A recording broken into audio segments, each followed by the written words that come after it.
Westmoreland Community Connections is a presentation of Citizens Fiber. Welcome to Westmoreland Community Connections, a look at issues and happenings on Classic Hits 107.1 WHJB. Here now is your host, Jennifer Miele, Chief Communications Officer and Managing Director of Evangelization of the Diocese of Greensburg. Welcome to Westmoreland Community Connections on WHJB. I'm your host, Jennifer Miele. October is Breast Cancer Awareness Month, and when I reached out to WHJB about some content that we could produce for this show, we had a wonderful suggestion from Jessica Japina. She is the station manager. She does a fantastic job. She herself is suffering from breast cancer at this very moment. And she said, you know, Jen, I have this idea. I want to reach out to Bonnie Diver because Bonnie Diver founded a 501c3 called Hair Peace, and that's PEACE. And what it does is enable women to purchase wigs, basically giving them, you know, a $200 gift card that will offset the cost of these wigs while they're going through cancer. Now, a majority of them are breast cancer survivors, but some of them are not. And there's so much more and so much more of a deeper layer to what is happening with Hairpiece. And I just couldn't let the moment go by without spending some time for Breast Cancer Awareness Month, really talking not just about the nonprofit, but also about what can be learned through technology and prevention.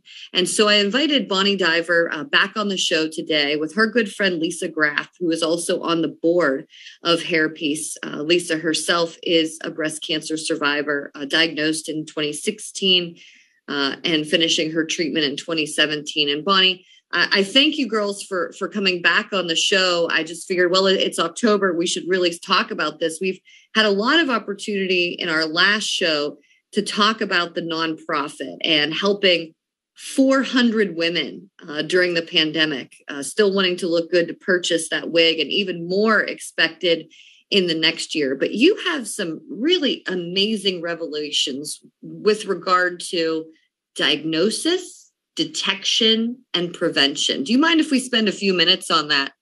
Because Sure. we're talking about, you know, when you were diagnosed in 2003, it was a 2D mammogram, which should have never been used on a premenopausal woman. Can you talk a little bit about the technology now? And then Lisa, we'll get to you. I'd like to know about your mammogram and the detail that it was able to find. Go ahead, Bonnie.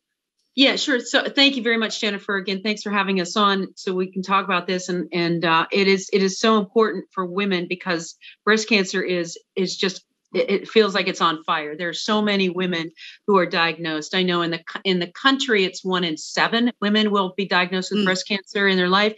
However, in our region, it's a much higher number. We have, unfortunately, a lot of cancer, but fortunately, a lot of great medical facilities that will help take care of us. So that's, you know, the good and the bad news about cancer.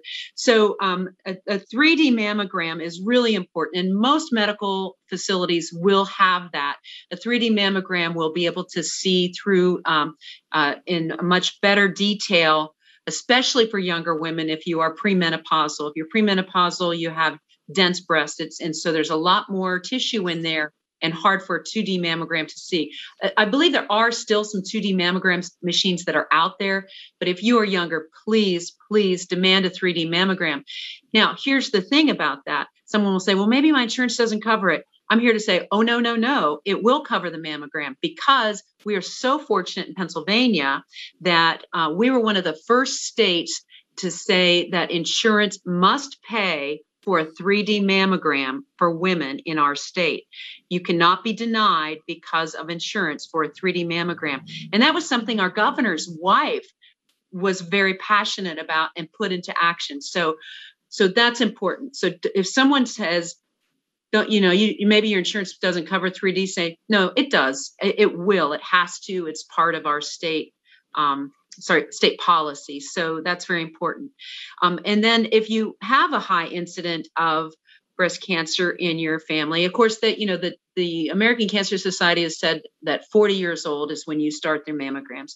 But if you have a history, then you know to do something early. And I will tell you, I've talked to a lot of women in their 20s and 30s with breast cancer, and they'll go to their doctor and they'll say, hey, I've got this lump, or I've got this thing. I'm not quite sure what it is. Would you check it out? And a doctor may say, oh, you're too young for cancer.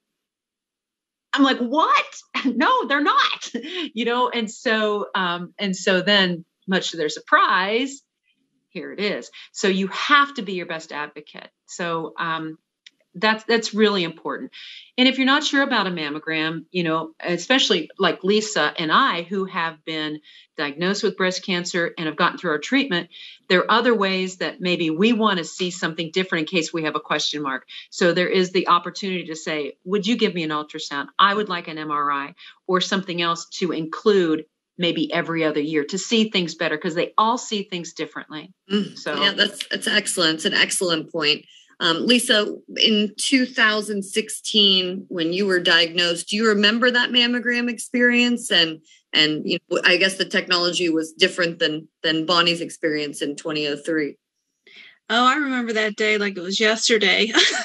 I said, I did not anticipate anything. I got a 3D. I went in. A couple women went in after me, and then they called me back in and they found it in my left breast. He said it was suspicious. But the way it was shaped, I couldn't have found it. I mean, until he he put a marker in there, and it was my surgeon who actually showed me the mammogram and said, this is it. And I was like, how could I not feel that? But it was shaped like my rib. So my mammogram caught it. It was different. But let me ask you this, Lisa. So your mammogram found it, and had you been having a mammogram every year yes. faithfully? Okay. And what size did they give you a stage when they found it? I was stage 2A. Okay. So within a year, she had a mammogram, and within a year later, it was a stage 2 already. And it's partially, so there's different types of breast cancer, and not all cancers are alike. And the most popular, I guess, or the most common kind of breast cancer is estrogen. 80% of the women have too much estrogen in their body, and that's that's the type of breast cancer you have. Then there's the HER2 positive, which is an aggressive protein that's in your body, and that goes out of control. And that's a way that one of the types of cancer, and you can have a combination of any of these. And then there's progesterone. It's a smaller amount. And then there's a test that they do. And if none of those come up, then you're called triple negative. And it's an aggressive, sort of out of control cancer. And that just grows quickly. I like to call it, instead of aggressive, I like to call it unorganized, because unorganized means that it's fast growing, but can be killed quickly because it's not organized. And some of these, like my cancer is estrogen. Lisa is you're HER2 positive, right? You were the protein. Right. Yeah. And so those are a little more organized, but they're slower growing, but they're pretty heavy duty, And yeah, so they're none of it's heavy good. duty None to kill. None of it's good. Yeah. So you have to go in and kill it as best you can with as much as you've got. So go ahead. I'm sorry, Lisa. I was just kind of trying to figure out where you were. Within that 1 year, she was a stage 2 that quickly. Yeah. Yes. And that it came back as HER2 positive. And like I said, I was shocked. I was postmenopausal. I thought I was free and clear, to be honest with you. So, like I said, if it wasn't for him, where I went, the knowledge that he gave me, I had tons of questions. Like you said, they help you get organized, build your team together. And then, like I said, Bonnie entered my life. So it was somebody who knew a bunch of women who went through this, and I wasn't alone. So, and that's what scared me, because, no one in my family had breast cancer. I really didn't know anybody who did, and I would have to turn to them. I just didn't know what to do. So She was there for us. Yeah. And one of the nice things we have, we talk about being alone. One of the nice things that we have, and it seems like women our age or in this age group are on Facebook. And so we have a private group on Facebook that is just for our survivors. So our family and friends do not see the stuff that we put in there, but it's a really, good group on Facebook. And again, you have to have an invitation to be in it from us. And you have to be one of our survivors. And so someone will be getting ready to go through something, or someone has I feel I've got this weird tingling sensation in my hands and feet, or when did you lose your eyelashes, or things like that, or stuff. And so they'll have questions. And so they'll post it in our group. And we have so many survivors that have been there, done that can come through and say, that happened to me. This is what I did. Yes. That's common. Don't worry about that. Or call your doctor. Or, and so it's so nice to have that instant support group that we have to feel like we're not alone, because cancer loves to isolate us. And we can't feel like we're isolated. We are stronger together. It's so, so important to reach out to other survivors. And in our group, I monitor the group so it doesn't get weird or crazy. So, well, I think it's great. But I mean, for people listening, for women listening, for husbands listening, boyfriends, whatever, this should be the wake up call. This should be the interview that stops you in your tracks. And when you listen to Lisa's story, Lisa, would you be here today without that mammogram? I don't think so. For how fast they worked, and how aggressive they were. I mean, like I said, it was November 15th, I was told, and I had my first chemo on December 9th. I mean, my head was spinning.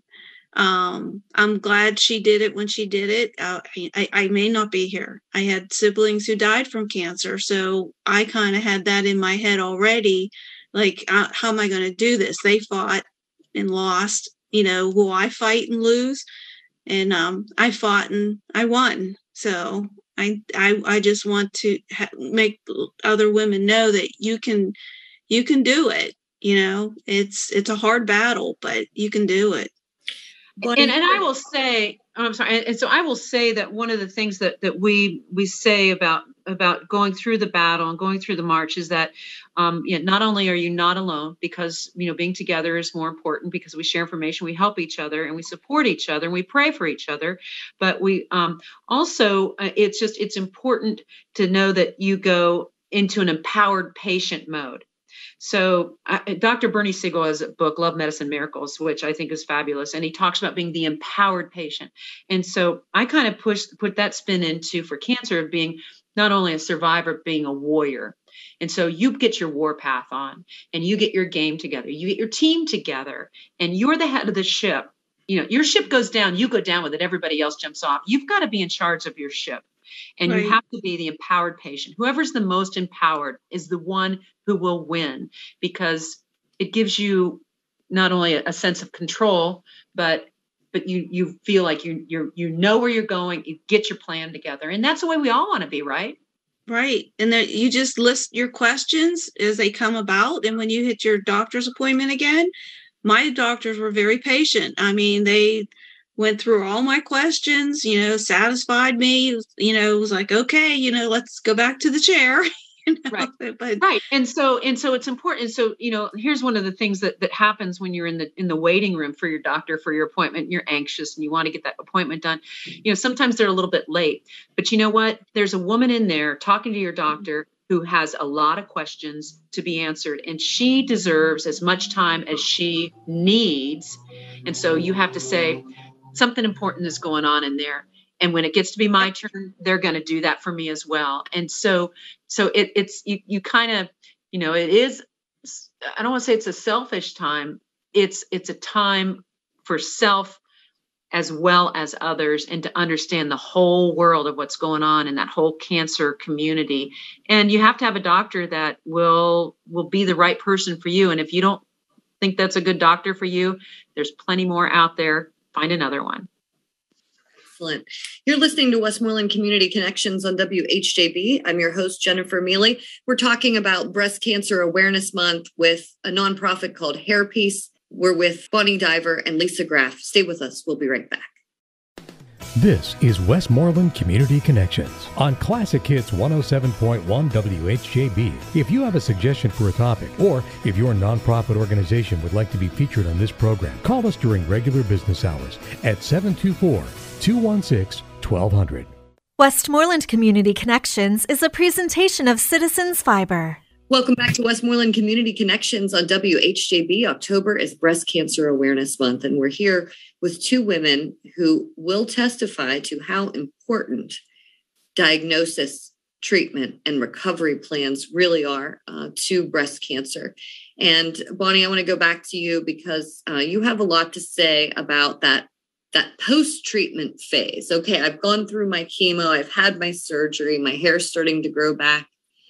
But how do I stay healthy? How do I keep myself healthy? And how do I take control over that? Can you talk about that for a little bit? One of the hardest things that you will go through, you start going, the anticipation of going through treatment is very stressful because you don't know how you're going to feel, how you're going to react, what's going to happen. Once you get into the treatment and you start moving along, then you feel like, okay, let's get this going. Bring it on. Let's go. And I want that end date. I'm so happy. And a lot of people will ring a bell when they're done with their treatment or whatever. And they feel like, oh, I'm done. I'm getting my life back. But then they say, it's like they put you in a little boat and they say, there you go. See ya. Head on out to sea. You got a couple of oars there, I hope. See you. Bye. We'll see you in 6 months. What? I'm on my own? You really like the idea of having a team around you to watch over and feel like you're in a community. So you almost get sort of used to your team and you like that. And now we're gone and they're sending you home to be on your own. So that's when empowered patient kicks in. Empowered warrior kicks in. So what do? You can do a lot quickly, or you can do a little bit along the way, some lifestyle changes. And what we really think is so important that you can control. And I don't think of anybody that can say this is a crazy idea, but, eating well is really important. So, you want to have, well, especially if you've gone through chemo is hard on your heart. And you want to have a strong heart. So it weakens the heart muscle. And so the effects of that usually happen in about 10 years past that chemo treatment when you could have a weakened heart and you could have some issues. So what does that do? Okay, you've got 10 years to get a stronger heart. How do you do that? Heart healthy foods. That's not hard. Heart healthy foods, and everybody knows that. I mean, it's a colorful plate, so you have a lot of good vegetables. You have a lot of good strawberries and fruits and all those kind of wonderful things that really, are so good for you. And okay, some of them are sweet, but that's a good sugar. So those are the kind of things that you can really, get control over. So good heart healthy foods are really important. What else makes your heart healthy and is good for you? Activity. A little aerobic activity can go a long way in making your heart healthier. Again, so in that 10 years later, you're going to have a stronger heart. So aerobic activity is really good. Take the dog out, get a dog, get 2 dogs, take your dogs out, adopt the dogs. That's the next thing. She's going to be talking about dog adoptions now. But adopt the, get the dog out there and do your walks. And that is so important to get your heart rate up and get a stronger heart. Activity is really important to get you moving, and whatever you can do a little bit will go a long way. We don't immediately become marathon runners. If somebody, I don't think I ever will, but a marathon runner doesn't become a marathon runner just overnight. It takes work. It takes planning. It takes a situation for you to get you into that place. So a little bit along the way, get your game plan together and get somebody to help you with it, like a dog. And then, or one of your friends or someone to walk with you. And then, and it just, you keep each other accountable. It's really important. And what else can you do? Well, stress is really important to get under control. And, going through cancer, yeah, it's stressful, but there are ways that you have to say intentionally, all right, I'm on the other side of this. What am I going to do? I spent a lot of time treatments and appointments and things like that. How am I going to spend that time now? I'm now going to do mindful meditation. I'm going to, pray, meditate, yoga, Reiki. Any of those kind of things are so good to get your mind in a better place. And at night before you go to bed, don't watch the crazy stuff on TV because your mind goes, what? I'm all excited. Why? How can I settle down? Well, you watch, I don't know, the good old fashioned stuff that makes you laugh. And that will help your mind to settle and be in a better place. And then your body will be in a higher functioning place and you'll be healthier. That's just such great advice. I mean, this is so important. Lisa, was there a dog somewhere in the mix of your story by any? No, I have cats, but I do walk nightly, weekends, and my husband walks with me. We're going to be walking today, Tanger Outlet. So, I just, no dog, but my sons have dogs. So, but you have a partner. So, I have a partner. Your husband is great. I don't want to say he's my dog, but he's my walking partner. He's your watchdog. He's my watchdog. Hey, he's my guardian angel. Without him, I wouldn't be here. What's your husband's name, Lisa? Ron. Ron, you are the best. Very nice. Now, you started to talk too about the importance of, an accurate diagnosis, a quick treatment plan, and building a team of people to help you. And before the break, you had mentioned that if you don't like your doctor, find another one. How important is that they listen to you and that they move quickly?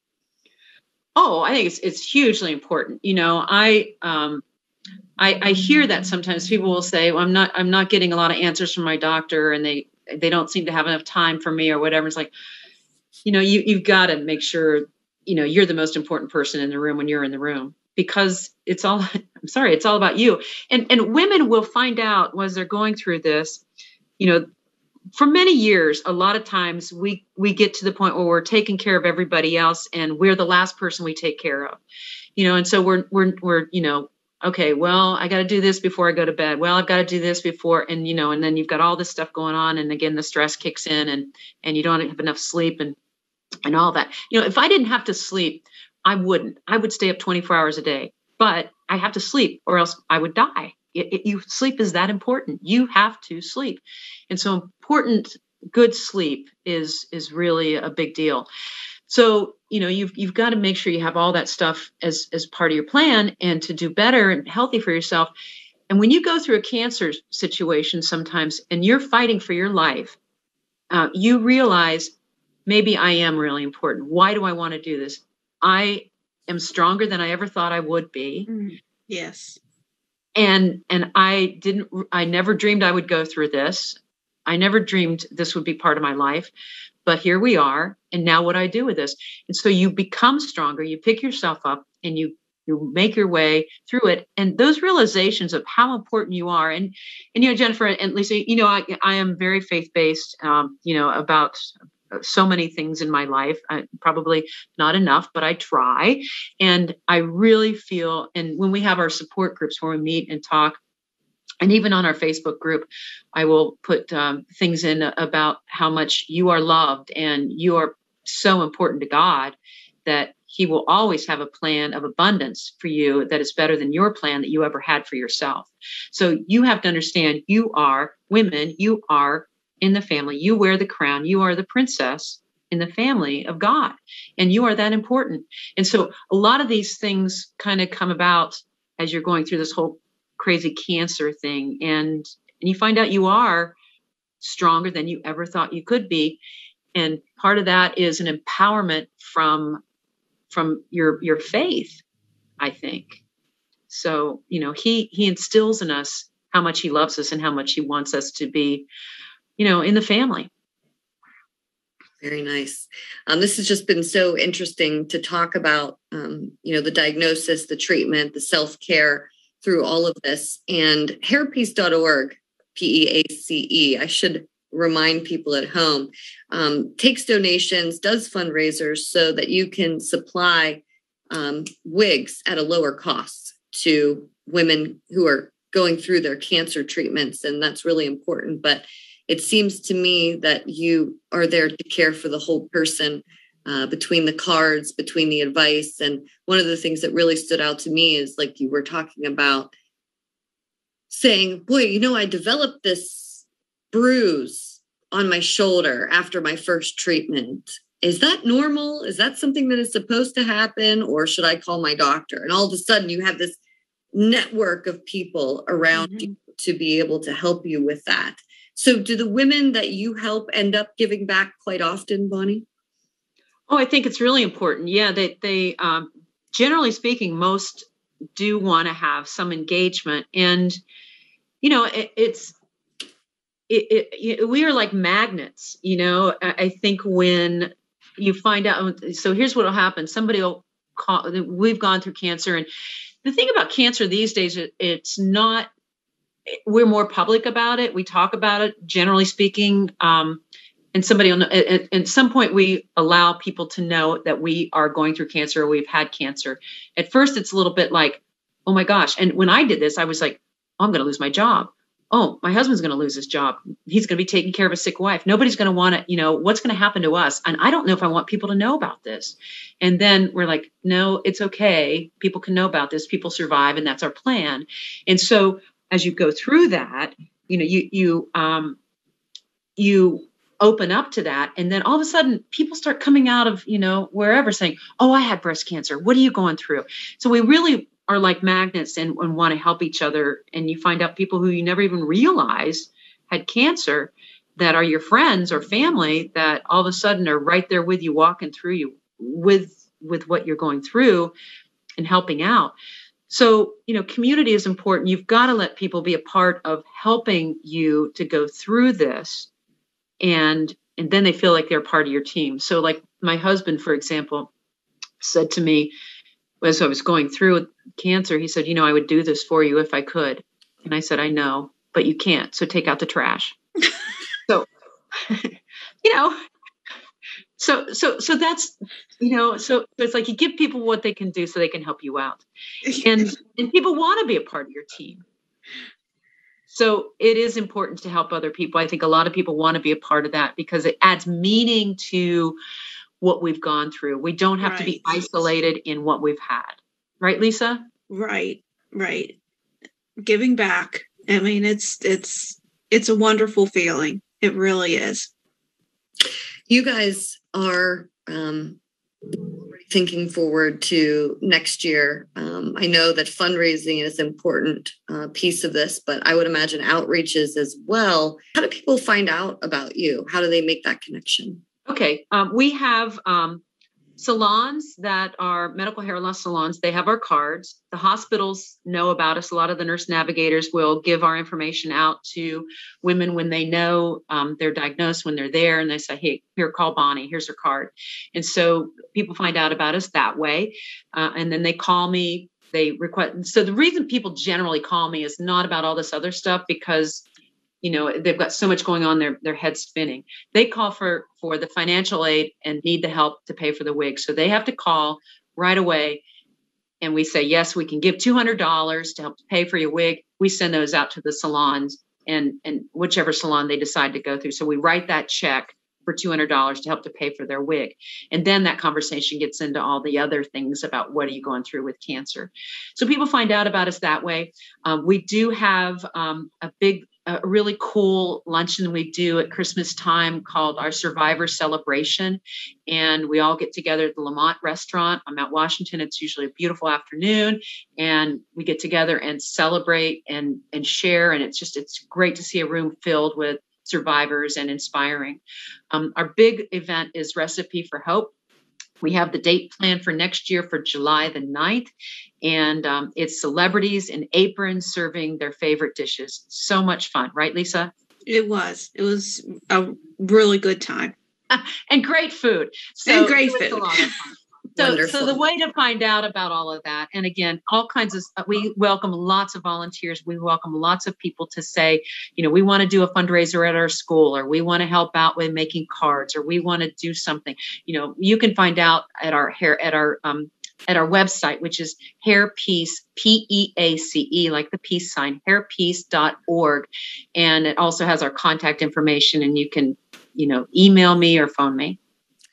Bonnie Diver, Lisa Graff, thank you so much for joining us on Westmoreland Community Connections on this Breast Cancer Awareness Month. I hope that your message reaches many, many people and prompts them to get their own mammogram. Thank you both. You're listening to Westmoreland Community Connections on WHJB.